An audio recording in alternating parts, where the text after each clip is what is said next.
গন্ধে পুষ্পে গীতে গন্ধে পুষ্পে ওম আদিত্যাদি ওম আদিত্যাদি নবগ্রহে নম নবগ্রহে নমঃ ওম ইন্দ্রাদি ওম ইন্দ্রাদি নবগ্রহে নম নবগ্রহে নমঃ ওম মৎস্যাদি ওম মৎস্যাদি দশদিক পালে নম দশদিক পালে নমঃ ওম দেবাদিদেব তুল্য ওম দেবাদিদেব তুল্য খড়গ হস্তেন গর্গ হস্তেন দৈত্য রাজে ভো নম দৈত্য রাজে ভো নমঃ তব হাড়ে হাড়ে ভো নম তব হারে হারে ভো নমঃ তব ঘুরে ঘুরে ভো নম তব ঘুরে ঘুরে ভো নমঃ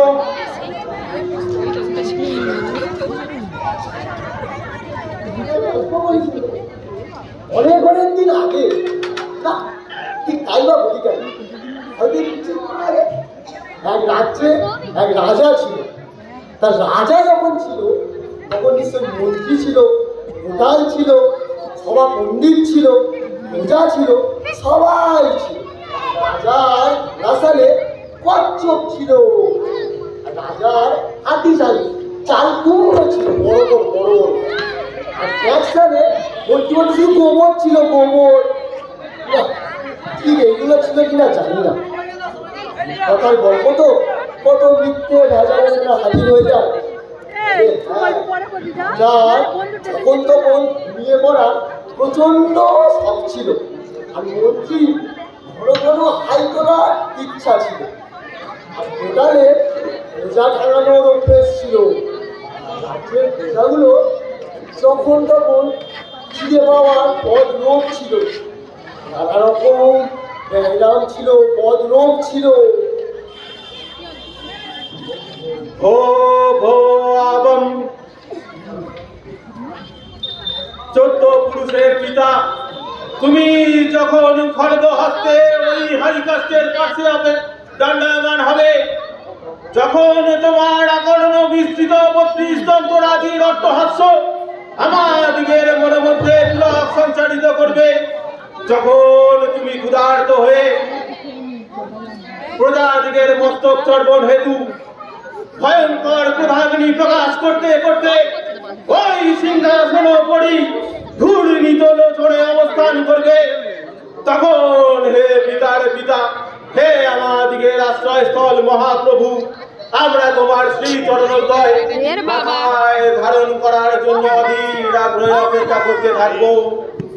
তুমি ধনবান, তুমি বিত্তবান, তুমি দয়াবান, তুমি ভগবান, তোমার ফল বুদ্ধিকে নমস্কার, আমি তোমার প্রচন্ড লালসাকে প্রণমামি।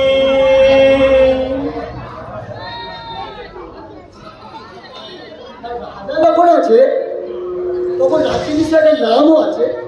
ধরুন রাজ্যের নাম এটাই, এই তো রাজ্যের রাজার নাম, হয়তো নয়তো রাজ্যের মন্ত্রীর নাম মরি মরি ব্যস্ত, আর গোটালের নাম ধর্ত মার্ত, আর পণ্ডিতের নাম যা খুশি দায়িত্ব, আর রাজ্যের প্রজাগুলোর নাম হাই রে নেই তো। চাচাই কে রে? কোন বড় চাচাই রে? কোন বড় চাচাই রে? মরি মরি ব্যস্ত লোকটা কাম করে এনে হাজির করো। লোকটাকে চুলের মুদি ধরে টানতো টানতো না। এই কে আছিস? লোকটাকে ভাবতে বলে আও, মা পিটাকে লিয়াও, রাজা রাজার সিটে বসে দেখে গলানে দড়ি দিয়ে ঝুলাতে লিয়াও। তের বাবা 14 বার যাচ্ছে সামনে দেখো, যা সে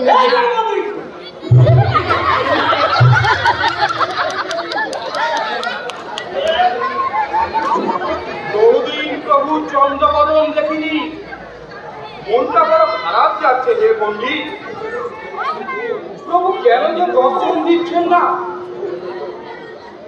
বুঝতে পারছি না। একটু তোমার পাণ্ডিত্য বলিয়ে দেখো তো ব্যাপারটা কি। আরে হচ্ছে না, He voice chat room, Samanjas. তা আমাদের কোনো অন্যায় হয়নি তো, যার জন্য প্রভু হয়তো রাগ করে আমাদের উপরে উপদর্শন করছে না? কি জানি মন্ত্রী,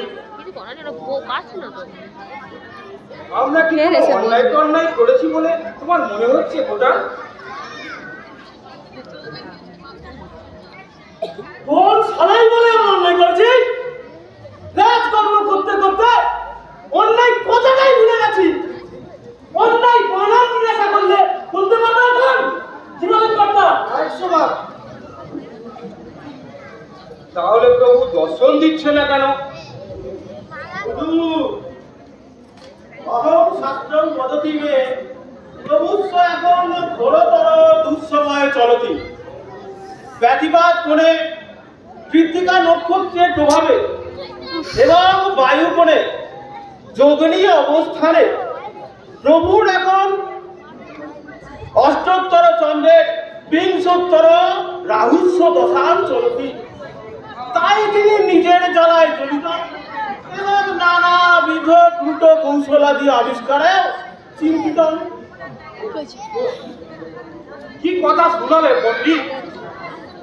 এই যে আমার বুকের হৃৎপিণ্ড দুহাত লাফিয়ে উঠলো। হায় হায় হায়, প্রভুর কিনা রাহুল দশা চলছে আর আমরা এখানে বসে বসে ঘোড়ার ঘাস কাটছি। আমরা কি রে শালা? পণ্ডিত, শিগগিরই হিসেব করে বলো তো, এই প্রভুকে এই বিপদ থেকে উদ্ধার করতে আমাদের এখন কি করা কর্তব্য?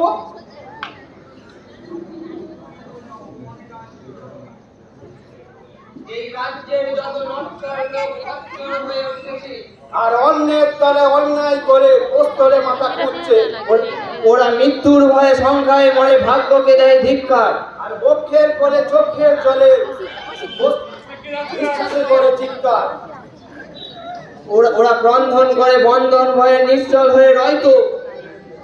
ওরা কৃষ্ণের হাতে উদ্ধার চায়, বুদ্ধের হাতে নয়তো। ওরা ভ্রান্তির পথে ক্রান্তি শেষে নির্জীব হয়ে পড়বে। দৈত্যের হাতে পালিয়ে যায়, মরবেই ওরা মরবে। মরবেই ওরা মরবে। মাথা ঘুরবে তো।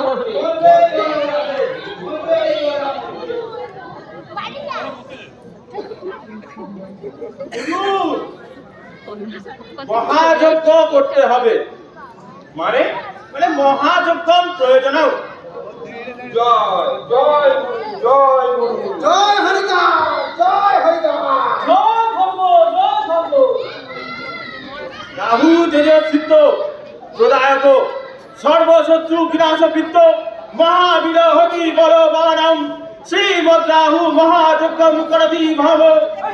মানে মহাযজ্ঞ করতে হবে। তাহলে চটপট মহাযজ্ঞের ব্যবস্থা করো। আচ্ছা, রাহুর দশা মানে তো আমাদের জমির দশা। হ্যাঁ, খরচের জন্য কোনো চিন্তা করবেন না। রাজকোষ যদি ফাঁকাও হয়ে যায়, আমি প্রজা ঠেকিয়ে খরচ চালিয়ে যাবো। খরচ তা যজ্ঞের জন্য আপাতত কি কি দরকার তার একটা ফর্দ দাও তো দেখি। প্রথমে চাই পঞ্চরত্নানি, স্বর্ণ, রৌপ্য, প্রবাল, মুক্তা ও মণি। বিকল্পে সবকটির জন্য বৈদেশিক মুদ্রা। বৈদেশিক মুদ্রা মানে ঘরের তৈরি। যাবে যাবে যাবে, পাওয়া যাবে, ও নিয়ে চিন্তা করতে হবে। তারপরে চাই পঞ্চগব্য, গোমূত্র, গোময়, গোদুগ্ধ, গব্যদধি ও গব্যধৃত। ও ময় ও গৌমূত্রের জন্য চিন্তা করতে হবে না। ও আমাদের জগরের পদে ঘাটে অনেক ধরনের সার করে বেড়াচ্ছে, তাদের কাজটা জোগাড় করে নেবো। কিন্তু হুজুর, এই গবযুক্ত, গব্যদধি ও গব্যধৃত, এইটা নিয়ে কিন্তু সমস্যা। আচ্ছা পণ্ডিত, গোদুগ্ধের পরিবর্তে মোষযুক্ত হলে চলবে না? কিংবা গুঁড়োদুগ্ধ, ওই আমাদের করুণ ঘাটার গোশালার গরুগুলো মাঠ দিয়ে আবার ওই গুঁড়োদুগ্ধ বেরোচ্ছে কিনা? না, বিকল্প এক্ষেত্রে তা হলো হার্ড ক্যাশ, মানে নগদ অর্থ, অর্থাৎ নগদ টাকা দিতে হবে। হ্যাঁ, টাকার জন্য চিন্তা করবেন না, টাকা দেওয়া যাবে। তারপর কি আছে বলুন? তারপর চাই পঞ্চমুণ্ড।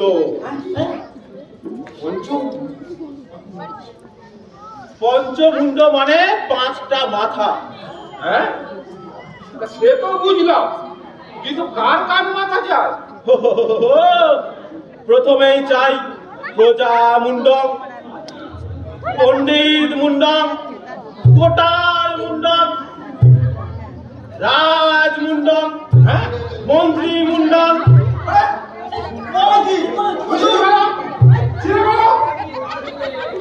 কি জিনিস স্বামী? তোমার ওই চোখের পর্দা ছিঁড়ে ফেলো।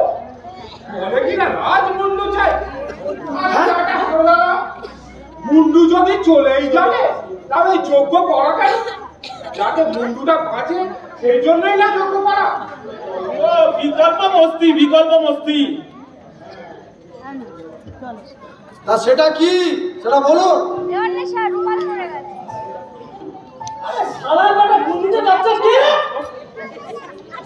বিকল্প হলো পণ্ডিত মুন্ড নিমিত্ত 250, কোটাল মুন্ড নিমিত্ত 500, মন্ত্রী মুন্ড নিমিত্ত 100 এবং রাজমুন্ড নিমিত্ত 300 ওই প্রজার মাথা প্রয়োজন। আচ্ছা, প্রজার মাথা অনেক প্রজা আছে, ও দিয়ে দেবো, অসুবিধা নেই, ও দিয়ে দেবো।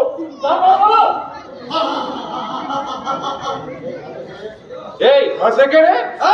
কোন বাটা হাসলো না? কোন হারামজাদা? না, আমি উঁচুতে উঠলে আবার কাল লাগতে পারি না। এই কে হাসিস রে?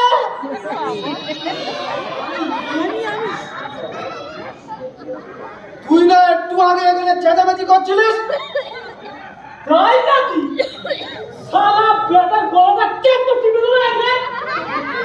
তুমি কে? হ্যাঁ, কথা নেই বার্তা নেই, রাজসভায় ঢুকে পড়েছো যে বড়। আমি হুজুর এই রাজ্যের এক অধম প্রজা। প্রজা? মন্ত্রী, কোটাল, পণ্ডিত, সবাই সাবধান, রাজসভায় প্রজা ঢুকে পড়েছে। তোমরা যে যার আসন আচ্ছা করে যাবে, জ্ঞান হয়ে বসে থাকো, যে কোনো মুহূর্তে গোপটা মারতে পারে। তুইও বসুন মহারাজ, আপনার চেয়ার ফাঁকা।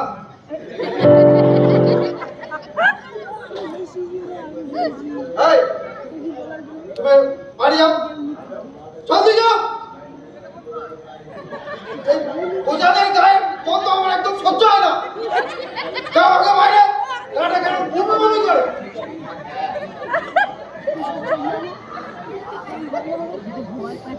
হায় হায়, প্রভুর রাহুর দশা না হলে প্রজা রাজসভায় ঢোকে? কি বলেন? কি হলো? তাড়াতাড়ি বাড়ি যাও। দেখো দেখো মন্ত্রী, দেখো লোকটা কি খচ্চর, দেখো রীতিমতো আমার মুখে গর্ব করছে। খচ্চর বলে খচ্চর, বেটা একেবারে রাম খচ্চর। রাম খচ্চর কি বলছিস কর্তা? রাম খচ্চরের বাবা দশরাম খচ্চর। কি হলো? এই সরে যা, সরে যা, সরে যা। মরি মরি বেশ তো অর্থ মার্থ প্রজা সম্বন্ধে প্রভু আমাদের যা শিখিয়েছেন তা একবার আমরা স্মরণ করি। এসো, প্রভু বলেছেন প্রজা মানে সমস্যা, সমস্যা মানে দাবি, দাবি মানে মিছিল, মিছিল মানে স্লোগান, স্লোগান মানে আন্দোলন, আন্দোলন মানে একতা, একতা মানে কেলেঙ্কারি মানে আমাদের সর্বনাশ আর প্রজাদের পোষমাস।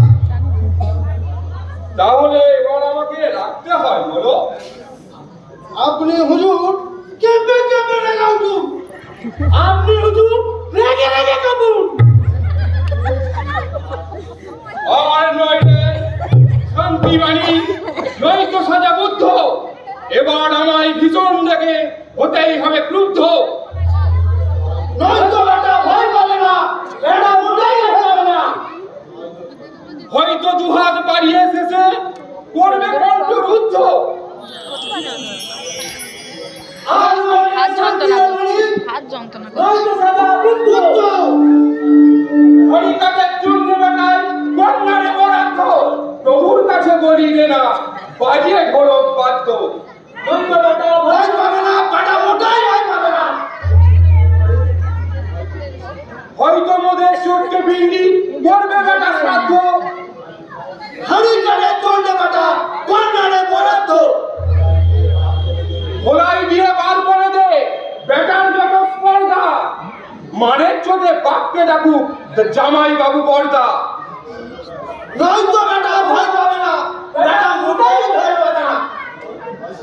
হয়তো বেটা ছিঁড়বে মোদের আসল ঢাকা পর্দা। ধলাই দিয়ে বার করে দে বেটার যেন স্পর্ধা। হুজুর, সে বেটাটাকে আর দেখছি না তো, গেল কোথায়? যা, বেটাটা পালিয়ে গেল। ভেবেছিলাম হাতের একটু সুখ করে দেব, তা হলো না। যেতে দাও যেতে দাও, আপদ গেছে। ওহে পণ্ডিত, ওই প্রভু রাহুল দশা কাটাতে এখন আমাদের কি করা কর্তব্য একটা বলো দেখি, তাড়াতাড়ি শুরু করো। আপনারা রূপকথা রাজ্যের গল্প শুনছেন। রাজা মন্ত্রীদের প্রভুর নাকি রাহুল দশা চলছে, আর তাই রাজ্যে শুরু হলো এক মহাযজ্ঞ।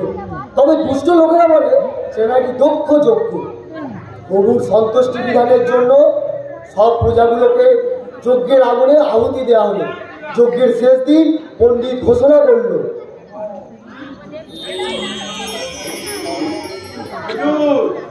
অহং এই মাত্র দৈববাণীর শোনামি। তাই নাকি তাই নাকি? কি দৈববাণী শোনাবে? দৈববাণী উবাচ, অর্থাৎ দৈববাণী এডিমি বস চারিথিতম ফুল ফুটিতম কদম তলায় কষ্ট। রাহুল দশা কাটবে প্রচার, বার করো আম সত্যম। রাহুল প্রজা করো কি কৃচ্ছ সাধন, তবেই হবে রাহুল শোধন। প্রচার মাথায় ঘোল নারী তার কলসি কলসি মস্ত। বলো কি ভাই বলো কি ভাই, করতে হবে এবারে। বাথরুম আছে, যা তাতে যে যা ভাবে বাবু, ডামের নিচে, ডামের দুহাত দিয়ে চাবুরিয়ে মুখ চেঁচা মারে বাবারে। হরি হরি বলো বলে হরি হরি বলো। বিনা পাপে অনুতাপে বলুক প্রচার দলম। আহা হাত টিম টিম টিমব, নইলে প্রভুর চালে রাজকপালে ঝুলবে অসডিম। আর দেরি নয় আর দেরি নয়, এবারে এক নাগারে তাতে যে যা ভাবে বাবু, যা খুশি তাই ভাবে বাবু, পাঠিয়ে দে না ভাগাড়ে।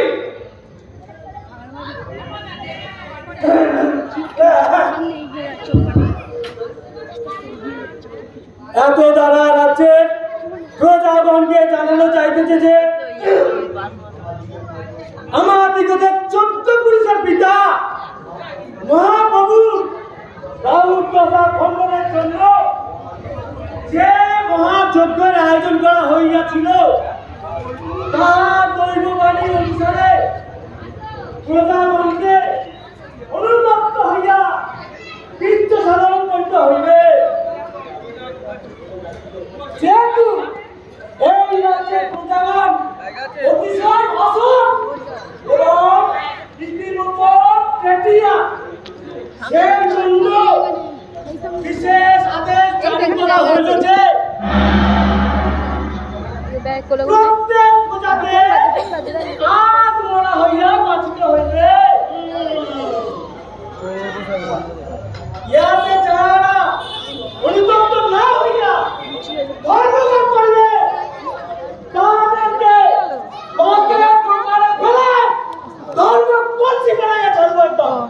ফোন করছিলে? হ্যাঁ প্রজারা যাতে ফোন করছিল আরো অনুতপ্ত হয়, ওই তো এইটা ফোন করছিল। সর্বস্তরে ঘুষ প্রদানকে সবে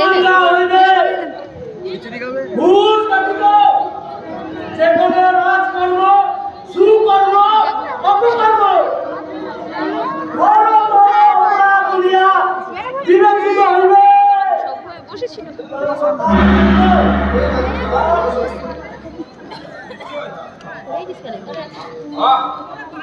টুকু কিন্তু পড়বে, টুকু কিন্তু যা করছে পড়বে। পড়ে যাবি তো, পায়েটা ভেঙে যাবে। কত কান্ডটা করা হলো। সারা সিদ্ধান্তের জন্য তোমার লেজে আগুন লাগিয়ে এত কেলেঙ্কারি করেনি শালা। ওহে পণ্ডিত, গুগলু যাচ্ছে না মাঝি রেখে বলো তো সত্যি, একটু এখন আমার কি করা কর্তব্য? একটুখানি ধর। অপূর্ব অপূর্ব। ঈদম মুহূর্তে আপনার বৃষ ও মিথুন কন্যা, বৃশ্চিক মকর কুম্ভ রাশি, চন্দ্র শুদ্ধিতে পরম মহেন্দ্র ক্ষণে বৃহস্পতি দশাম উপস্থিত। এক্ষণে আপনি প্রজাগণস্য মঙ্গলায় তদীয় সমস্যা চিন্তাং করিষ্যতি। চিন্তাং করতি করতি ধীমতি ধীমতি নিদ্রাতে ঢলিষ্যতি। নিদ্রাতে ঢলতি ঢলতি ঢলতি নাসিকা গর্জনম করিষ্যতি। ইতি সভা পণ্ডিতস্য মহতানি নির্দেশানি।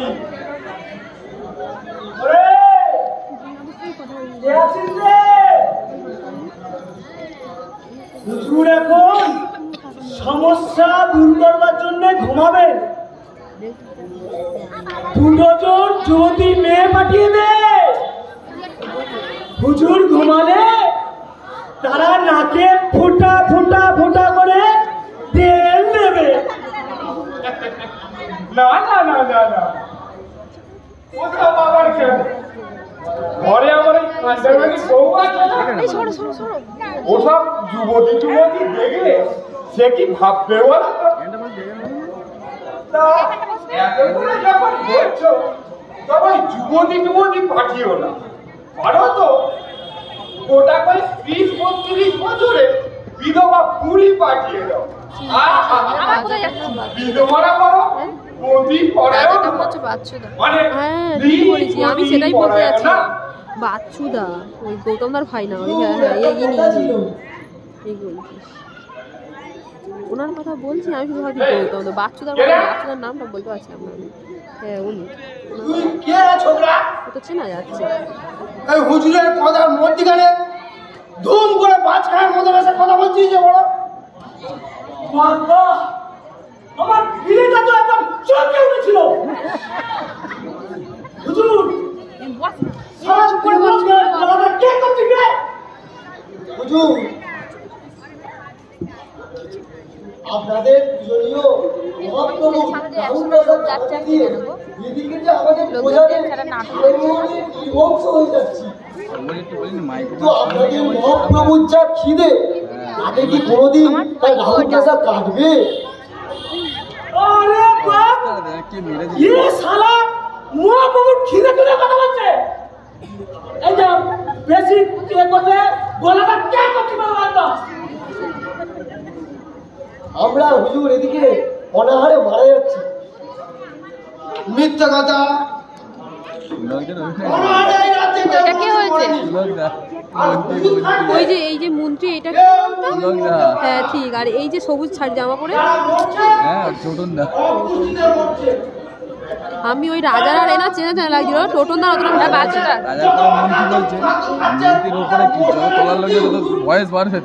রাজাটা বাচ্চুদা তো রাজা ঠিক আছে, রাজা বাচ্চুদা তো মিথ্যে কথা বলছো।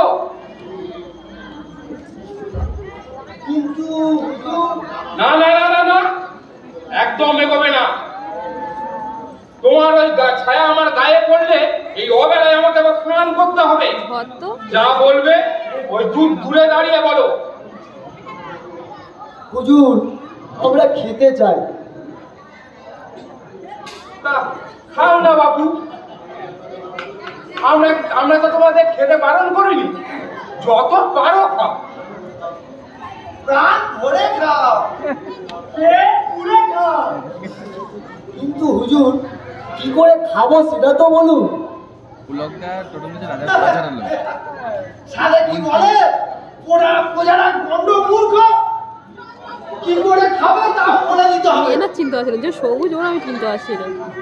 আরে বাবা চিবিয়ে চিবিয়ে খাও, না হলে গিলে গিলে খাও, চেটে চেটে খাও, খাও যাবি না, চুমুক দিতে দিতে খাও। সবই তো বুঝলাম হুজুর, খাবার থাকলে নয় চেটে গিলে চিবিয়ে চুমুক দিয়ে খেতে পারি, যেখানে খাবারই নেই তখন খাবো কি করে হুজুর? পণ্ডিত, ও পণ্ডিত, খাবার না থাকলে কিভাবে খাবে একটু তোমার পাঁজি থেকে বলে দাও তো।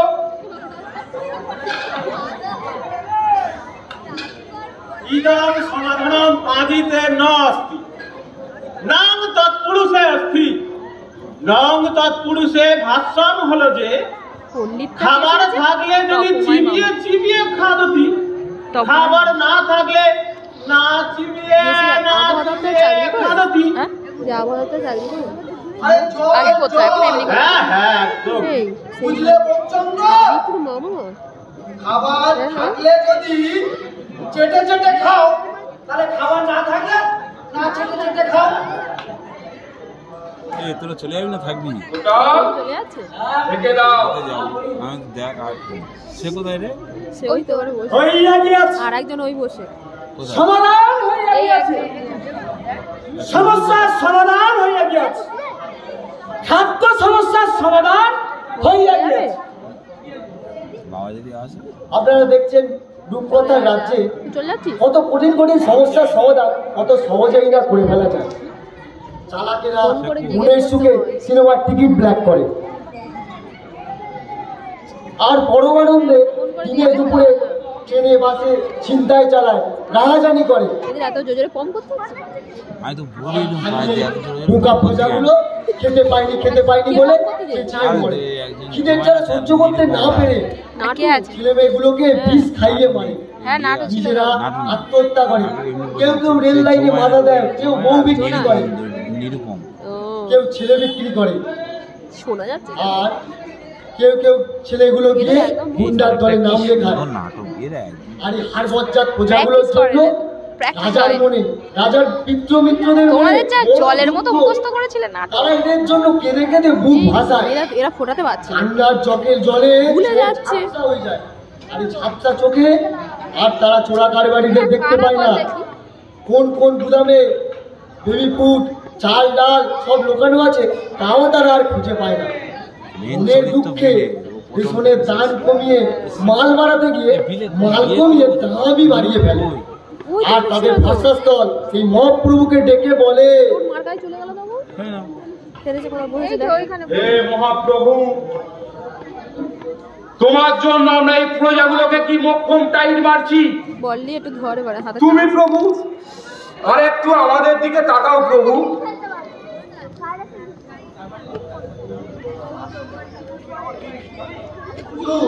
আরো একটা নিবেদন ছিল। এই যাবি না বাবা, মানে ওখানে। ওগো প্রভু, বহুদিন যে তোমার চন্দ্রবদন দেখিনি, একবার তোমার দর্শন দাও প্রভু। বিপদ কারণ মদন মোহন মুনাফা হরণ প্রাণনাথ। হুজুর শুনছেন? ওগো দয়াময়, তোমার রাহুর দশা কাটাতে আমরা প্রজাগুলোকে কি মক্ষম টাইট মারছি। হুজুর আমার কথাটা এবার কান দিয়ে শুনুন। এই বেটা, এই রাজ্যের নিয়ন্ত্রণ কিচ্ছু জানে না। হুজুর সবার আগে নিজের কথা শুনবে, বুঝছো? তারপরে সেটা এবার গিয়ে কানের গোড়ায়। ওর কথা শুনবে, তারপর শালা শালি মামা মামিদের কথা শুনবেন,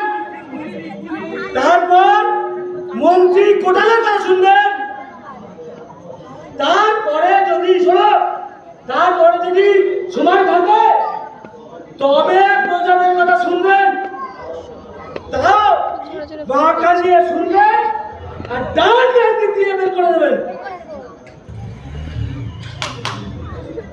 মনে মনে ব্যস্ত ধরত মারত যা খুশি তাই তো। প্রভু আসছে, প্রভুর পদক ধরে চলে যাচ্ছে। ও পণ্ডিত, কড়া কড়া মন্ত্র করে প্রভুকে আহ্বান জানাও। চলো চলো, আমরা প্রভুর আসনের কাছে যাই। চলো। যে প্রভুটা ওটাই তো রাজা।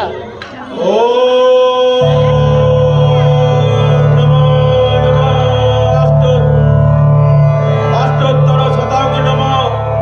ওং নমো নমো দণ্ড মুন্ড অধিকর্তায় নম। তং ইচ্ছা করলে রাজা করতাম, ইচ্ছা করলে রাধি মারতাম, ইচ্ছা করলে কি না করতাম। তং মম ভাবাম রাজাস্ব ভাবাম, মন্ত্রিস্ব ভাবাম, কোটালস্ব ভাবাম, সকলস্ব ভাবাম অস্তি। আরো জোরে জোরে, আরো জোরে জোরে বলবি। ওম নমস্তভ্যম পিনাকহস্তায় বজ্র হস্তায় ভেজাল হস্তায় বৈ নমো নমো। আরো জোরে পণ্ডিত, আরো জোরে। হে মহাপ্রভু দৈত্যাধিপতি, আসো ভ্যাম, বসো ভ্যাম, মন্ডা লুটাই খাও ভ্যাম, আমাদের পাপ যত পুরুষের উদ্ধার করো ভ্যাম।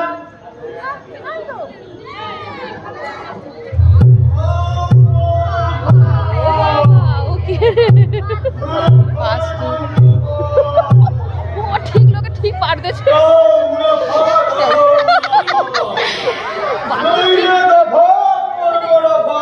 বাস্তব ঠিক আর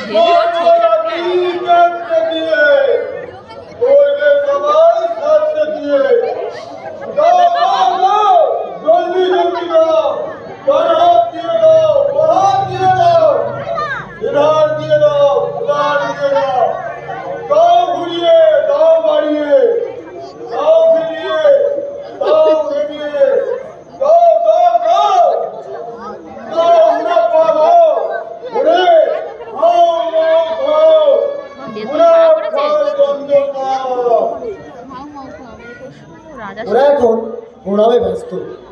এই সুযোগে একটা গল্প বলি। এই রাজ্যের লোকেরা যখন প্রথম চাষ করতে শিখলো আর শিখলো সঞ্চয় করতে, ঠিক তখনই আমাদের মাঝখান থেকে এক দৈত্যের জন্ম হলো। সঞ্চিত কৃষিজাত দ্রব্য সে সংগ্রহ করত এবং লাভ রেখে বাজারে বিক্রি করত। অবশ্য তখন সে এত ভয়ঙ্কর ও এত ভীষণ ছিল না। তারপর কেটে গেছে অনেক যুগ, রূপকথার রাজ্যে কত কি না পরিবর্তন হয়েছে, কত অপ্রয়োজনীয় জিনিস তৈরি হয়েছে। আর দৈত্যরা ধীরে ধীরে তৈরি হয়েছে দৈত্য রাজে। সে সেই সব জিনিস এক চেটিয়া পুঁজির আওতায় এনে নিজেকে ফুলিয়ে ভাবিয়ে ঢোল করে দিয়েছে। তার লোভ পেয়েছে কিন্তু সততা পালিয়ে গেছে। যেসব পূজারা বুকে রক্ত দিয়ে খেতে ধান ফলায়, তার গলায় জিনিস তৈরি করে, তাদেরই রক্ত খাওয়ার জন্য সে উঠে পড়ে লাগলো। সে দেখলো প্রজার রক্তে মুনাফার গন্ধ, বড় মিষ্টি, বড় লোভনীয়, চায় তার সেই রক্ত।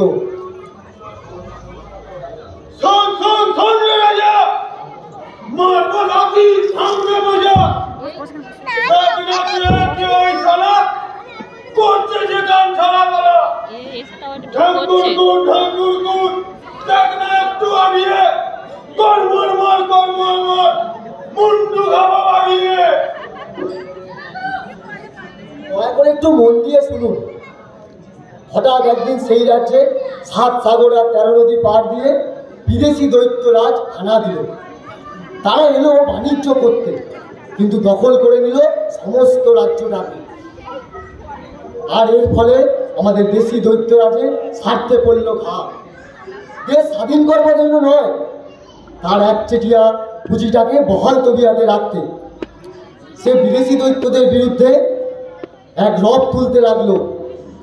সবশেষে চালটা চাললো তার পোষা পেটুয়াদের দিয়ে। দৈত্যরাজ জানতো তার চালের মধ্যে এমন স্বদেশপ্রীতি আছে যে সবাই তাতে একদম নেচে উঠবে। আর হলেও তাই, পেটোয়ারা রব তুলল।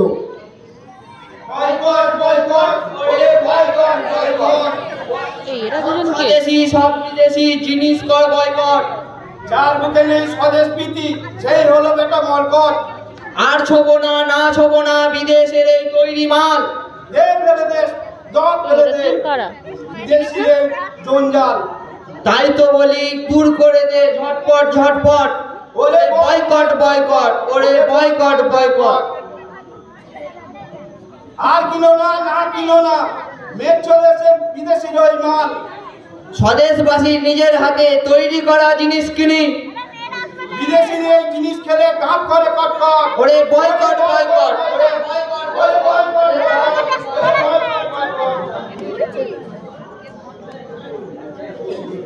এই যে দৈত্যরাজের কত বড় চক্রান্ত, তাই এটাই এই রাজ্যের প্রজারা কিছুতেই ধরতে পারলো না। সবাই স্বদেশপ্রীতিতে নেচে উঠল। অনেক জ্ঞানীগুণী প্রজারাও ভিতরে ব্যাপারটা ধরতে পারল না, কিংবা ধরেও ধরবার চেষ্টা করলো না। তা যাকে যাক, দিন গড়িয়ে চলে। এদিকে বিদেশি দৈত্যদের অত্যাচারে রাজ্যটা হয়ে উঠেছে একেবারে হাহাকার অবস্থা। এটাই এই রাজ্যের প্রজারা চাইলো স্বাধীনতা, চাইলো স্বাধীন দেশের প্রজা হয়ে বাঁচতে। তারা চেয়েছিল দৈত্যরাজকে তাড়াতে। তারপর অনেক কাঠখড় পুড়িয়ে দৈত্যরাজকে তাড়ানোর একটা মতলব করলো। বিদেশি দৈত্যরা শেষ পর্যন্ত দেশটাকে দুটুকরো করে দিয়ে চলে গেল নিজেদের রাজ্যে। তবে হ্যাঁ, যাওয়ার সময় সে বলে গেল, দেখ বাবু, আমি যাচ্ছি ঠিকই, কিন্তু আমার যে পুঁজি এখানে খাচ্ছে সেইটাতে কেউ হাত দিবি না। আমাদের দেশি দৈত্যরা ভাবলো এ তবু মন্দির ভালো, তবু তো পুঁজিপুতিটা তো রাজশক্তিটা তো আমাদের হাতে থাকবে। তারপর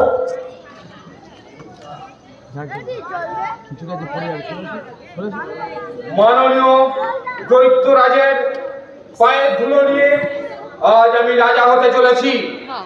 মন্ত্রী, শপথনামা পাঠ করাও।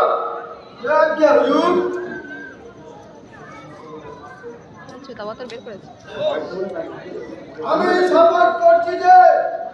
শপথ করছি যে যে দৈত্যরাজের অসীম করুণায় আমি আজ রাজা হতে চলেছি। সেই মহাপ্রভু দৈত্যরাজের পদধূলি আমি আজীবন পক্ষে ধারণ করব।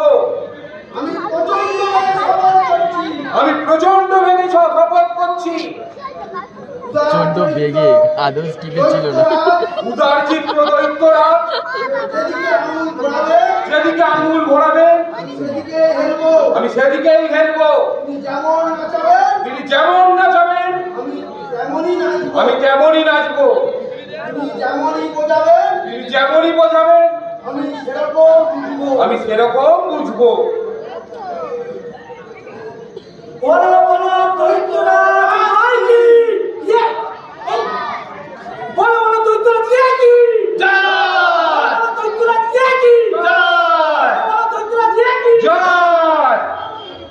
দৈত্যটা দেখ,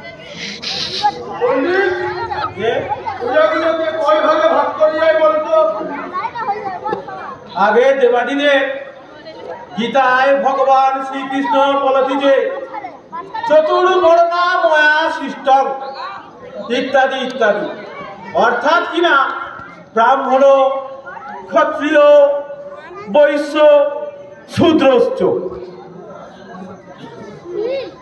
আরে ভালো তোমার কৃষ্ণের মাথায় হুঁকি। শোনো, আমার প্রধান কাজ হচ্ছে 1 নম্বর পুঁজিপতি, 2 নম্বর সামন্তরা মানে ভূমিপতি, 3 নম্বর ছোট ছোট ব্যবসায়ী দৈত্যরা, 4 নম্বর চাষি মজুর, কেরানি মানে বাদবাকি সব প্রজারা। তাহলে হুজুর আমরা কোন পক্ষে? তোমরা কোনো দলই নো। এই রে যে কালো মতো যে রাক্ষস হয়েছে তো ধরে নিয়ে চলে যাবে এখানে বস চুপ করে শোনো রাজা, গ্রামের দিকে তোমার প্রভাব কেমন?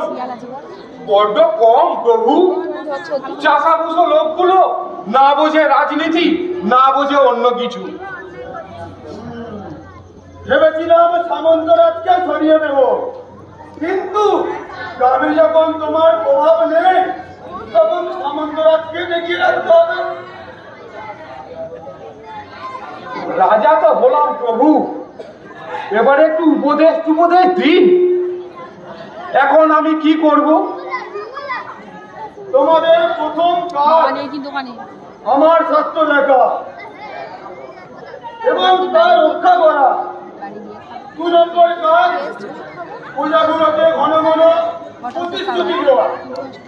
তবে শোনো, এখন তোমাকে কিছু কাজ দেখাতে হবে। ওই ছোটখাটো ব্যবসায়ীগুলোকে নিয়ে বড় বড় পরিকল্পনা করো, তার কিছুটা কাজেও পরিণত করো।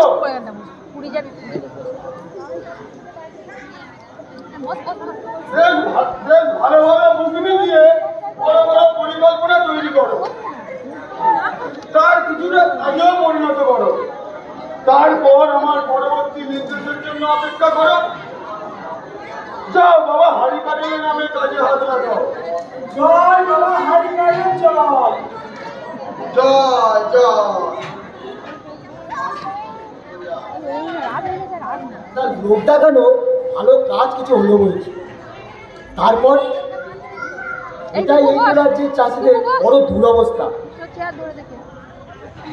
তুমি সামন্ত রাজের হাতে নিজের জমিতে আসছে মজুর, একদিন কাজ পায় তো 6 দিন বসে থাকে। পেটের জ্বালা সহ্য করতে না পেরে গ্রাম থেকে ছুটে চলে নগরের পথে। নগরের পথে ভবঘুরের সংখ্যা বাড়ে। নগরের পর তারা দূষিত করে ফেলে আর সমাজ বিরোধী সংখ্যা বাড়ে। কেমন যেন রূপকথার গল্পটা পাল্টে যাচ্ছে, তাই না? তার সবকিছুই তো পাল্টাচ্ছে। উপন্যাসের ঢং পাল্টাচ্ছে, কবিতা লেখার ঢং পাল্টাচ্ছে, রূপকথার গল্পের ঢংটা পাল্টাবে না। দয়া করে আপনারা বিরক্ত হবেন না, আপনারা একটু মন দিয়ে দেখুন।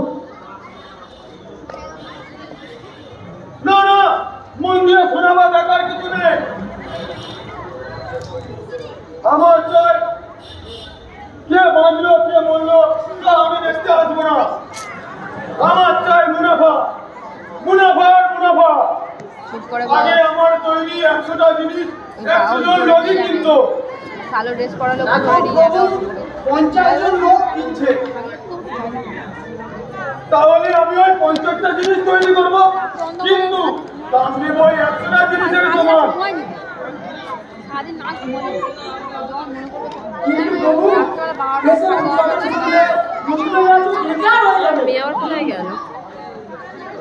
রাজা, তোমার কোটালের দেখছি নরেন্দ্র একবার উতলে উতলে উঠছে। হ্যাঁ, বেকার হবে হোক।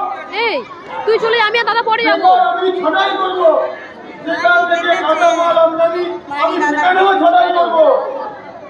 মানি চলে যাবে, করবেন না বল বল বল বল মা দাদা যায় রাজ্য শুধু লোকই যে ছাড়াই হয়ে যাবে। তাহলে আমি যখন যাবো তখন যাবি। তবু একবার ভেবে দেখুন, যেখান থেকে কাঁচা মাল আসতো সেখানে ছাড়াই হবে,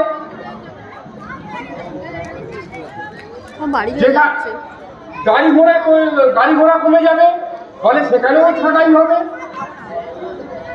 আবার ওই গাড়ি ঘোড়া বানাতে যে কাঁচা মাল আসতো সেখানেও ছাড়াই হবে। চিন্তা করুন প্রভু।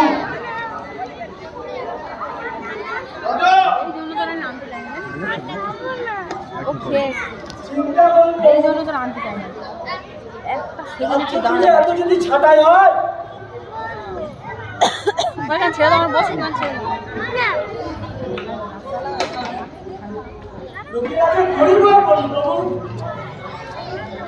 এই দেখ এক্ষুনি তো বললি তুই আর আমি যাবো। জিনিসে বিক্রি হবে না বাবু। তখন আমি 25টা জিনিসই তৈরি করবো। এই বাচ্চাগুলো সামনে দিয়ে সরাও না গো। ওই 100টা জিনিস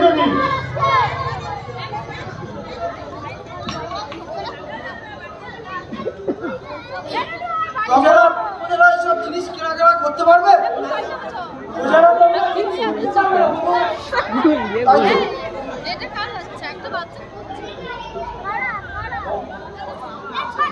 তোমাদের সবাই দেখছি খুব বেড়ে গেছে। পূজাটার জন্য সবাই দেখছি একটা ঘেউ ঘেউ করে কাজকে আরম্ভ করে দিয়েছো। এই একটা লাথি মারবো আর সব তোমাকে বিদায় করবো। এই কে রে, সরে যা। আমি তোমাদের প্রথম এবং শেষ কথা বলে দিচ্ছি, সরে যেতে বল সত্যি। যেরকম করেই হোক আমার চাই মুনাফা। ও যেখানেই যাবো এরা যে হচ্ছে। জিনিস কিনতে না পারে সেই জিনিস আমি বাজারে তৈরি করবো না। তাহলে কি তৈরি করবেন হুজুর? অস্ত্র তৈরি করবো। সেই অস্ত্র কিনবে তুমি, কিনবে অন্য রাজ্যের রাজা। আমি যুদ্ধের আবার তৈরি করবো, বুঝলে? অস্ত্র তৈরি করবার আগে একবার আমাকে একটু সুযোগ দেবেন প্রভু, দেখি এই পথে আমরা মুনাফা এনে দিতে পারি কিনা। যা করবে চটপট করে আমাকে খবর দেবে। ও পণ্ডিত, তাড়াতাড়ি মন্ত্র বলো। কি বলা কর্তব্য এখন বলো।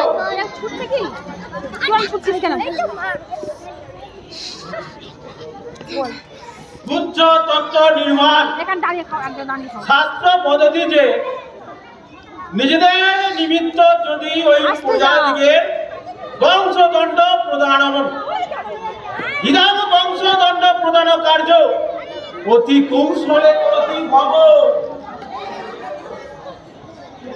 ইতি মম পণ্ডিতস্য উপদেশম। মণিমণি ব্যস্ত 3 লাখ মাসের অনাথা অর্থ মার্ত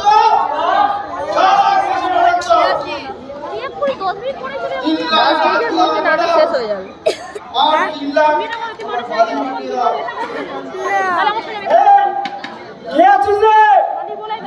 হুজুরের হুকুমে 9 লাখ পাঁচ চাই, 3 লাখ রাজগুরুকে পাঠিয়ে দে, 3 লাখ মন্ত্রীর বাড়ি পাঠিয়ে দে। এই কে রে, এটা সামনে দিয়ে সরা না। আমার শালার বাড়ি পাঠিয়ে দে রে।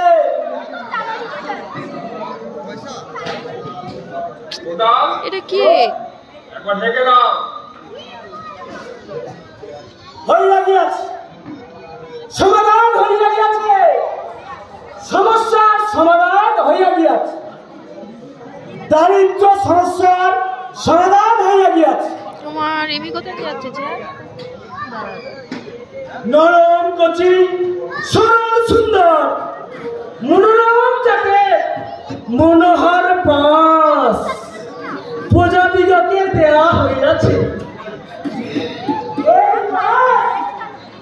ইচ্ছা থাকলে দিতে হবে, আর ইচ্ছা না থাকলে জোর করে দেওয়া হইবে। এই মাস দেখস্বরূপ ধারণ করিয়া এই রাজ্যে অবতীর্ণ হইল। এবার আমি চিনতে পেরেছি এই প্রজাটা। প্রজাদিগের মুখ চাইয়া এই মাস কোন নিত্য প্রয়োজনীয় জিনিসের উপর ঢালা হইল না, কেবলমাত্র বিলাসবহুল দ্রব্যের উপর, বিলাসবহুল দ্রব্য জ্বালা, চাল ডাল গম তেল আটা নুন, এই সামনে থেকে সর, আলু বেগুন পটল, এই ডেকে বলো তো, কলিম শাক ও মূলার উপর ডেকে বলো তো। এই মাস ধার্য করা হইল। এই সামনে থেকে সরে যা, এই দেখ ধনী ব্যক্তিরা যেসব মোটা কাপড় পরেন তার উপরে এই মাস ধার্য করা হইল। এবার যদি আমি বলি খাদ্য সমস্যার সমাধান হয়ে গেছে, দারিদ্র সমস্যার সমাধান হয়ে গেছে, রাজ্যে এখন কোনো দুঃখ নেই, কোনো কষ্ট নেই, কোনো জ্বালা নেই, কোনো যন্ত্রণা নেই। সবাই হাসছে, সবাই নাচছে, সবাই আনন্দ করছে। তাহলে আমার গল্প বলা শেষ হয়ে যায়। সুতরাং আমার গল্পটি ঘোরালো, মুটে গাছটি মোড়ালো।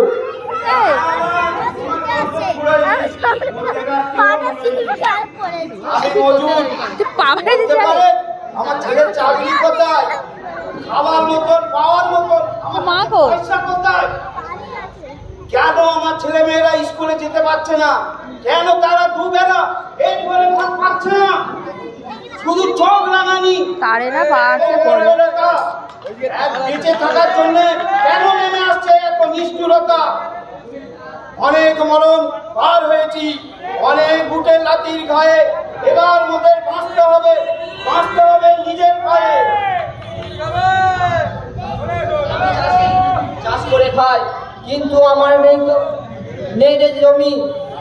পেটে খিদে হাড় খাটুনি, হচ্ছে যে তার রক্ত। আমার জমি আমার ফসল, তবু আমার নয় তো কিছু।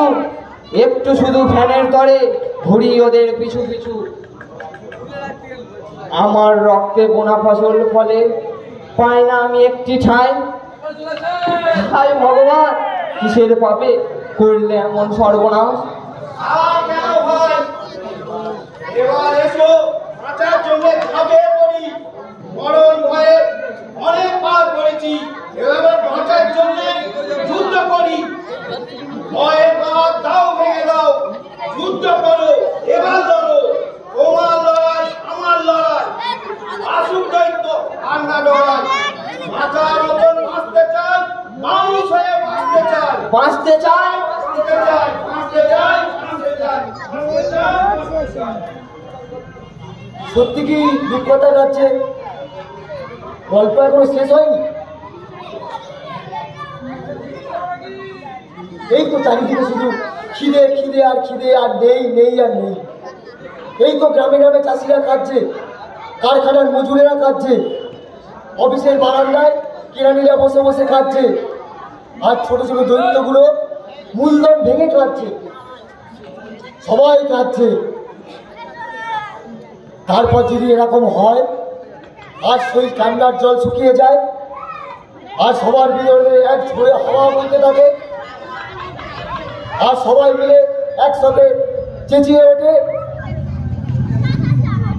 তাহলে ঘূর্ণিবর্তের তৈরি হয়। তাহলে তখন কি হবে?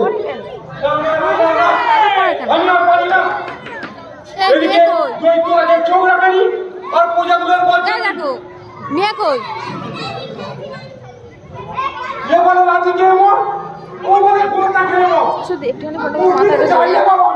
ফোনটা ধরে একটুখানি মাথাটা ধরে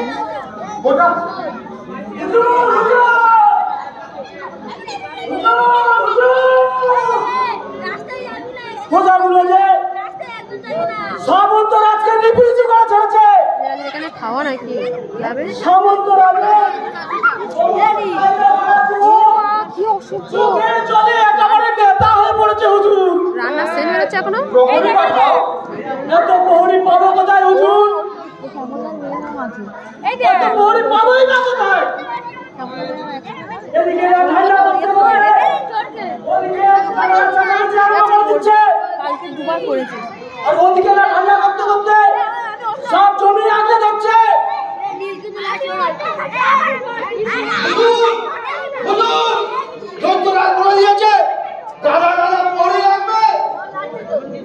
কলকারখানাগুলো সব বন্ধ করে দিয়েছে, সে দারুণ উৎপাদ আরম্ভ করে দিয়েছে, রাস্তাঘাট সব বন্ধ করে দিয়েছে, দাবি দাবি করে যে যার মধ্যে সব চেঁচাচ্ছে। দৈত্যরাজের মাথার চুলগুলো সজারুর খাটা মতন সোজা হয়ে উঠেছে। এত প্রহরী পাবো কোথায় হুজুর?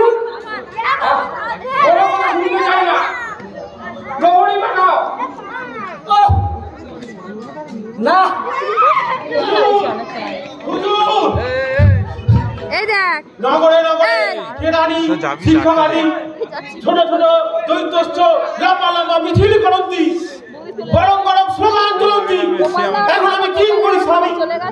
গোপাল ছিল এই সবে গেল খেলে যা। এই বেটার মাথায় কি গোবর আছে নাকি?